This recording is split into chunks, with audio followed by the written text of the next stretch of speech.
Hi friends, welcome to TechTouch channel. Today I am going to show you in this video how to fix we cannot enroll you extend security update in Resolve PC. So before start the video, please subscribe my channel for more latest video. Guys, if you also facing this error, then I'll show you how to fix this problem. First of all, you have to go services,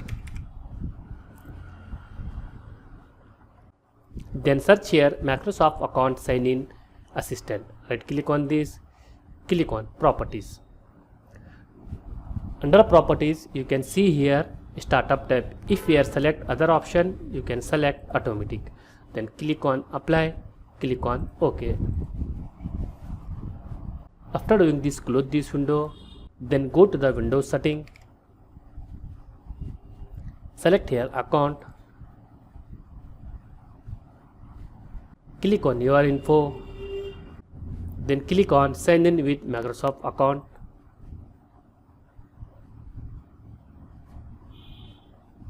Then create your account, email, phone number or Skype. Then click on next.